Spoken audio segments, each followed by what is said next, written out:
Cyrus, Cyrus. Mahesh कंधे पर bag टांगे गांव के पास वाले जंगली रास्ते से गुजर रहा था। उसके हाथ में एक चिट्ठी थी जिसको पढ़ते हुए वो अपने कदमों को आगे बढ़ा रहा था। एक चौराहे पर आकर वो रुका। यहाँ से कहाँ जाना है भाई? उसने चिट्ठी को पढ़ा। चौराहे पर पहुंचकर डाकघर जाने वाला रास्ता पकड़ लेना और उसी तरह आप डाकघर पहुंच जाएंगे।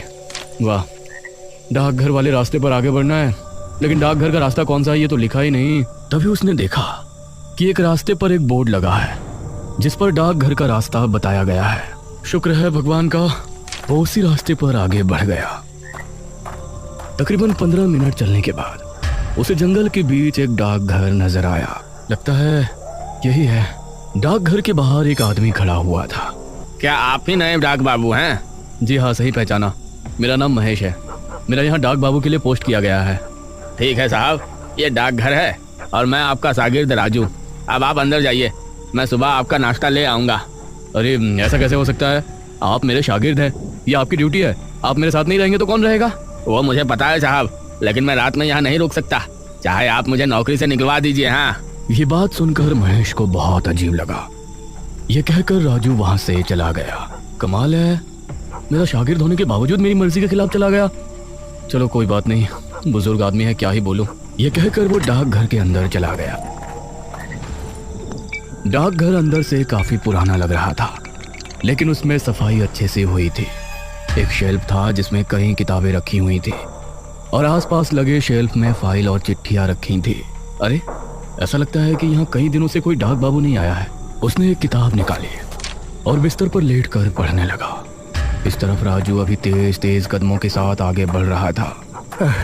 मुझे जल्दी से निकल जाना चाहिए, वरना वो आ गया तो। राम राम राम राम। तभी राजू को पीछे साइकिल की घंटी और सांसों की आवाज सुनाई देने लगी।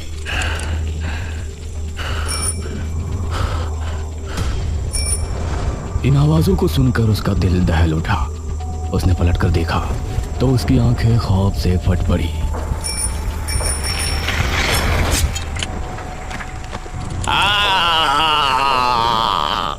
महेश की यहाँ पहली रात थी, इसलिए उसे नींद भी नहीं आ रही थी। करीब 12 बजे अचानक सियारों के रोने की आवाज आई और महेश चौंक गया। उसके हाथ से किताब छोड़कर नीचे गिर गई। अरे, ये तो जंगल है, यहाँ तो ऐसी आवाजें आना आम बात है। मुझे इनकी आदत डालनी पड़ेगी। उसने किताब उठाई और फिर से पढ़ने लगा। तभी उसे कुत्तों के भौंकने की आवाज आई। अरे, अब इन्हें क्या हो गया भाई? वो उठा और उसने खिड़की बंद कर दी। फिर वापस आकर पलंग पर लेट गया। उसने किताब का अगला पन्ना पलटा। तभी उसे एक तेज सांस लेने की आवाज सुनाई दी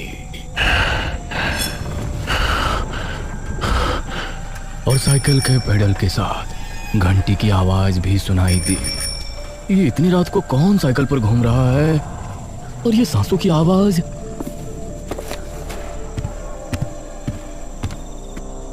महेश को अब बाहर जाकर देखने की हिम्मत नहीं हुई।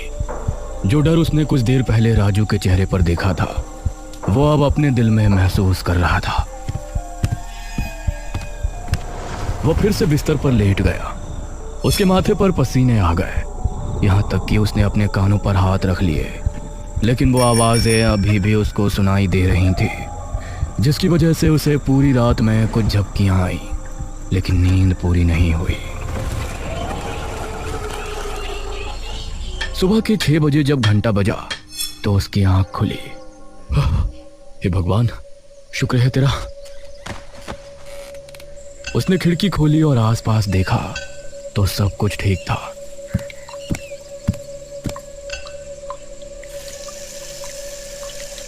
उसने अपना चेहरा धोया और डाकघर से बाहर निकला। इस राजू को अब तो आ जाना चाहिए था। चलो थोड़ा टहल कर देखता हूँ यहाँ आसपास क्या है। लगता है चाय भी किसी दुकान पर पीनी पड़ेगी। महेश टहलने निकल पड़ा। उसने पाया कि जंगल में साफ सुथराई का इंतजाम अच्छा नहीं है। वो टहलते हुए सड़क पर निकल आया और उसे एक चाय की टपरी नजर आई। जी नमस्ते भाई। नमस्ते साहब, इस गांव के तो नहीं लगते, कहाँ से आए हैं? सही पहचाना चाचा, मैं वो डाकघर का नया बाबू हूँ। ये सुनकर वहां मौजूद सभी लोग महेश को घूरने लगे।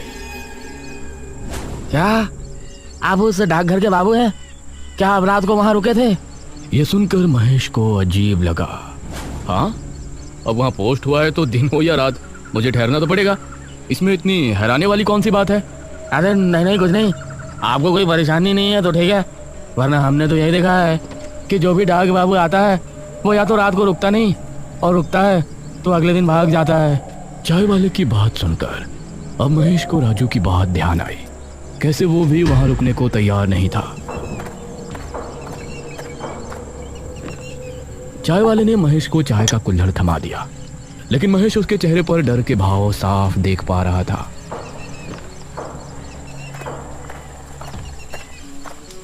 महेश चाय पीकर वापस डाकघर आया तो उसे फोन आया।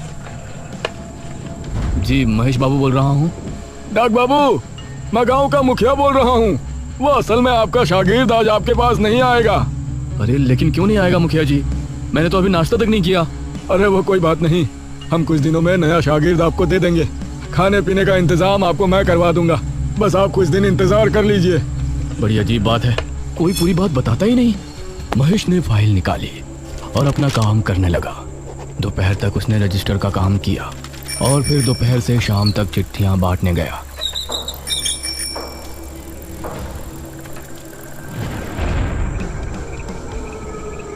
रात के समय आज डाकघर को देखते हुए उसकी सांसें तेज हो रही थी। उसने भगवान का नाम लिया और डाकघर के अंदर चल दिया।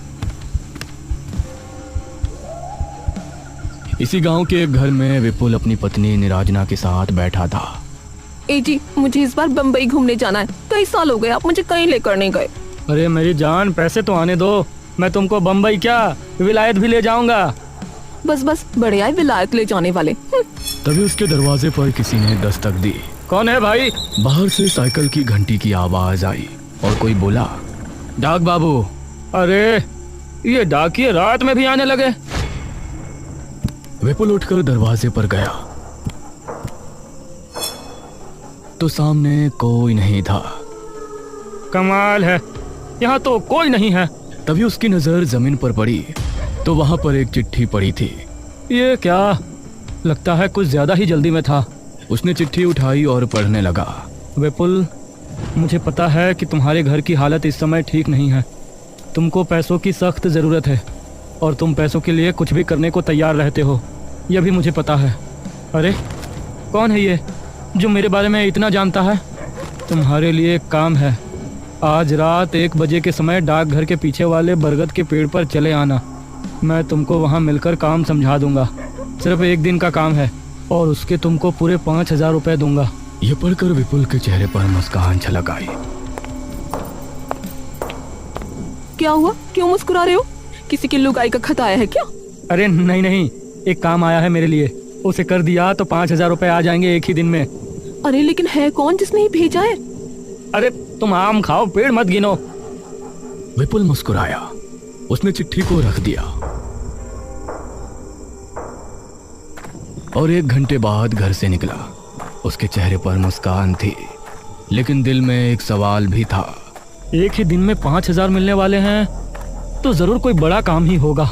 ये कहते हुए वो आगे बढ़ रहा था और अभी जंगली रास्ते पर ही था। तभी उसको साइकिल की घंटी सुनाई दी, जिसे सुनकर वो रुक गया। कौन है? उसने पीछे मुड़कर देखा तो वहां कोई नहीं था।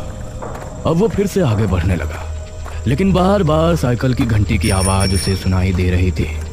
वह डर को काबू में रखते हुए बरगद के पेड़ के पास पहुंचा। अरे यहाँ तो कोई नहीं है, बरगद का पेड़ तो यही है। अरे कौन है भाई, क्या मेरा उल्लू बनाया है? उसने इधर देखा तो आसपास कोई नहीं था। तभी उसने देखा कि कई कुत्ते भौंकते हुए उसकी ही तरफ आ रहे हैं। अरे ये इतने सारे कुत्ते कहाँ से आ गए? वो कुत्तों से डरकर भागा। कुत्ते उसका पीछा करने लगे। काफी देर भागने के बाद अचानक उसे साइकिल की घंटी सुनाई दी और उसके कदम रुक गए। सामने की ओर से एक आकृति उसे अपनी ओर आती नजर आई। इस आकृति से समझ आ रहा था कि कोई शख्स साइकिल पर बैठा उसकी तरफ आ रहा है। कौन है? वो आकृति साफ होती। इससे पहले ही पीछे से आ रहे कुत्ते विपुल पर टूट पड़े और उसकी चीख जंगल में गूंज कर रह गई।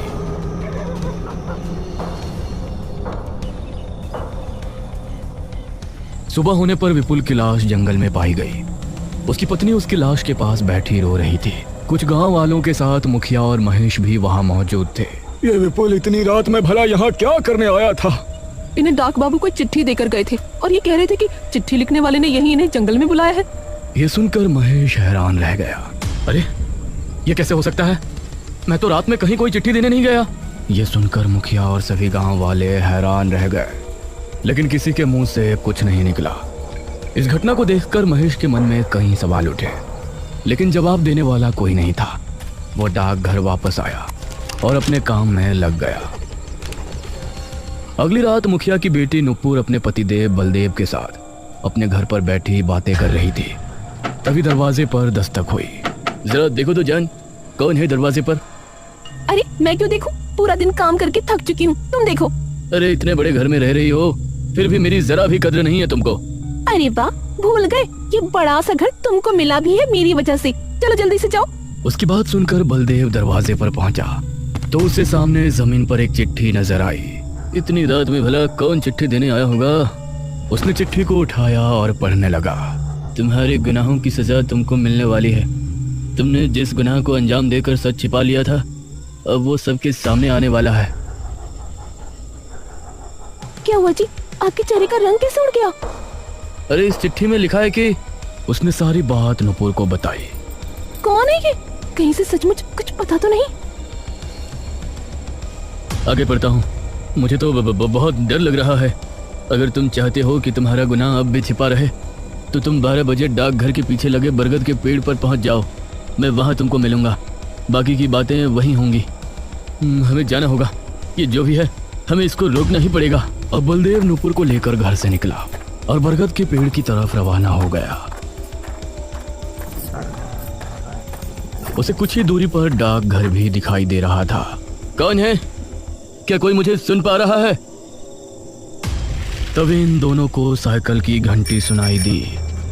दोनों ने चौंकते हुए देखा तो वही साइकिल सवार आकृति उनकी तरफ बढ़ रही थी। वह बहुत तेजी में था। वो बिजली की रफ्तार से इनके करीब आया और इन पर भी हमला हुआ। यह चीख डाकघर में बैठे महेश को सुनाई दी। इस बार मुझे देखना ही पड़ेगा। महेश जल्दी से उस जगह पहुंचा तो उसने पाया कि बलदेव और नुपुर उसी हालत में मरे पड़े हैं जैसे विपुल की मौत हुई थी। कौन है ये? क्यों लोगों को मार रहा है? कोई जानवर है या राक्षस? तभी उसने सामने से एक साइकिल को आते हुए देखा।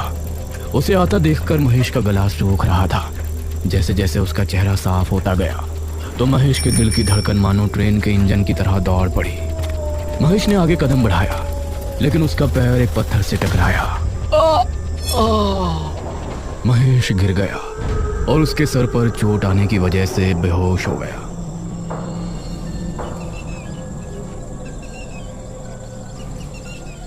सुबह जब उसकी आंख खुली तो गांव के कुछ लोग और मुखिया भी वहां मौजूद था।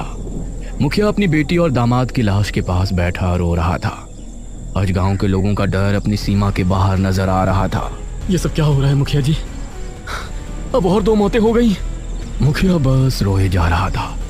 महेश ने पास ही पड़ी चिट्ठी उठाई जो इन दोनों को मिली थी। उसे पढ़कर महेश का दिमाग घूम गया। कौन हो सकता है जो मेरी जगह लोगों को चिट्ठी देकर यहाँ बुलाता है और उन्हें मार देता है? डाक बाबू, यह डाकघर ठीक नहीं है। आप भी ना जाने कैसे यहाँ टिके हुए हैं, वरना यहाँ जो भी आता है एक दिन में ही डर कर भाग जाता है। सच कहूँ तो मैं भी भागने वाला था, लेकिन मुझे नौकरी की सख्त जरूरत है। वरना रातों को साइकिल की आवाजें, कुत्तों की भौंकने की आवाज और सियारों के गुर्राने की गरज, इन सबसे डर तो बहुत लगता है। क्या आपको भी वो आवाजें सुनाई देती हैं? हाँ, आप लोग मुझसे क्या छिपा रहे हैं? जब आप उन आवाजों के बारे में जानते हो तो कुछ और भी जानते ही होंगे। इस पर मुखिया ने जवाब दिया। हमारे गांव में गायत्री नाम की एक विधवा अपने बेटे आर्यन के साथ रहा करती थी। उस समय मैं मेरे घर का निर्माण करवा रहा था। वह वहां मेहनत मजदूरी करती थी, अपने बच्चे को पाला, उसे अच्छी तरह पढ़ाया लिखाया था। आर्यमान ने पढ़ लिख कर अपनी माँ का नाम रोशन किया और इस गांव का पहला डाक बाबू बना। लेकिन ना जाने एक दिन उसके साथ क्या हुआ। उसकी लाश जंगल में बुरी अवस्था में पाई गई। जैसे उसे किसी खूंखार जानवर ने नोच खाया हो। उसकी मौत देखकर उसकी माँ सुध-बुध खो बैठी थी। उसके बाद से जो भी डाक बाबू यहाँ आता है तो उसको साइकिल की घंटी सुनाई देती है और अजीब अजीब डरावनी आवाजें आती, और कोई भी डाक बाबू यहाँ एक दिन से ज्यादा नहीं ठहर पाया। यह सुनकर महेश की उत्सुकता और बढ़ गई और उसने तय किया कि आज रात वो पता करके ही रहेगा कि सच्चाई क्या है इस रहस्य साइकिल की घंटी का और कुत्तों के भौंकने का।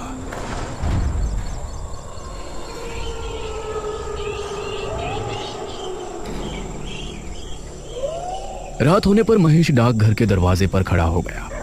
कभी कुत्तों के भौंकने की आवाज आती तो कभी सियारों के रोने की, लेकिन आज महेश हिम्मत करके अपनी जगह खड़ा हुआ था।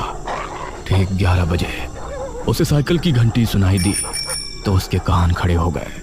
उसने पाया कि सामने से उसे वही आकृति आ रही है, लेकिन वो हिम्मत करके वहां खड़ा रहा। वह आकृति नजदीक आई और एक चिट्ठी फेंक कर आगे निकल गई। महेश उसका चेहरा नहीं देख पाया, लेकिन चिट्ठी देखकर उसकी सांसें तेज चलने लगी। उसने चिट्ठी उठाई और पढ़ना शुरू किया। मेरा नाम आर्यमन है। मैं इस गांव का पहला डाक बाबू बनकर बहुत खुश था और कई सालों की नौकरी के बाद मैंने पैसे जमा किए थे। अपनी पुश्तैनी ज़मीन बेचकर मैंने अपने कमाए हुए पैसे मिलाए और उसके बाद गांव का सबसे बड़ा घर खरीदना और उसके अंदर अपनी माँ को रहते हुए देखना मेरी ख्वाहिश थी। लेकिन वो घर मुखिया ने अपनी बेटी के नाम कर रखा था। मैंने मुखिया से उसे खरीदने की बात कही तो उसने मुझसे पैसे तैयार रखने को कहा। अगली रात मुखिया अपने दामाद बलदेव और एक आदमी विपुल के साथ डाकघर आया। मुखिया जी, मैंने कागजात बनवा लिए हैं, आप इन कागजात पर दस्तखत कर दें, फिर ये पैसे आपके और वो घर मेरा। मुखिया ने पहले पैसों की गिनती विपुल और बलदेव से करवाई। मुखिया जी, अब इन कागजों पर अपने दस्तखत कर दें। क्यों नहीं डाक बाबू? तभी मुखिया ने विपुल को इशारा किया और उसने मेरे सर पर डंडा मारा। वो घर मेरी बेटी के नाम है और वही उसमें रहेगी। यह सब नाटक तो मैंने तेरी जमीन के पैसे और तेरी जमा पूंजी हड़पने के लिए किया था। इस गांव में सबसे अमीर मैं हूँ और मैं ही रहूंगा। मुखिया और उन गांव वालों ने मिलकर मुझे बरगद के पेड़ के नीचे फिकवा दिया। इसलिए जब भी कोई डाक बाबू आता है तो मैं उसे अपनी कहानी सुनाने की कोशिश करता, क्योंकि मैं चाहता था कि मुखिया की और मेरे खून की हकीकत सबके सामने आए। यह खत पढ़कर महेश को मुखिया पर बहुत गुस्सा आया।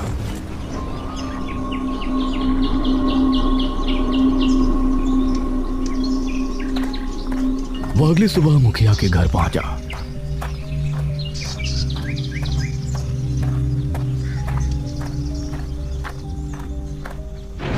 मुखिया जी, आपने जो आर्यमान के साथ किया था उसकी आत्मा ने मुझे सब बता दिया है। अरे अरे ये क्या बकवास कर रहे हो तुम? अगर अपनी भलाई चाहते हो तो आज रात डाकघर आ जाना। मैंने एक तांत्रिक को बुलाया है। वो तांत्रिक आर्यमन की आत्मा को कैद करके ले जाएगा और फिर इस गांव से उस आत्मा का खतरा हमेशा के लिए खत्म हो जाएगा। मुझे भी उससे तभी छुटकारा मिलेगा। यह सुनकर मुखिया के चेहरे पर मुस्कान झलक आई। ये हुई ना बात। मुखिया बहुत खुश हुआ।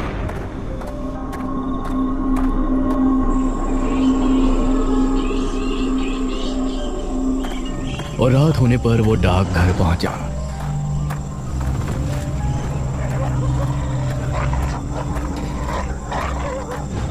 अरे महेश, तुम तो किसी तांत्रिक को बुलाने वाले थे ना?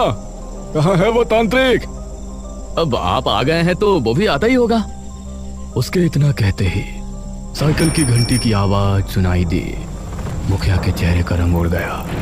दोनों को सामने से आकृति नजर आई और कुछ ही दूरी पर आकर वो रुक गई। ये क्या है? तूने मुझे मारकर अच्छा नहीं किया मुखिया। अब मैं तुझे जिंदा नहीं छोड़ूंगा। अरे ये क्या है महेश? उसकी आत्मा हमारे सामने है। अरे जल्दी से तांत्रिक को बुलाकर इसे कैद कराओ। क्या तुम भी इससे मिल गए हो? अगर किसी को भी बताया कि इसे मैं नहीं मारा था तो मैं तुमको भी जिंदा नहीं छोड़ूंगा। हाँ। उसी समय वहां छिपा कोतवाल सामने आया। मुखिया जी, मैंने सब कुछ सुन लिया है। अब अपने आप को कानून के हवाले कर दो। कोतवाल को देखकर मुखिया हैरान रह गया और भागने लगा। तभी आर्यमन की आत्मा ने उसे हवा में उठाया। अरे और उसे बहुत ऊपर से ले जाकर छोड़ दिया। ज्यादा ऊंचाई से गिरने पर मुखिया की मौत हो गई। अब मेरी माँ को उस घर में पहुंचाना भी तुम्हारा ही काम है महेश। मैं जरूर करूंगा।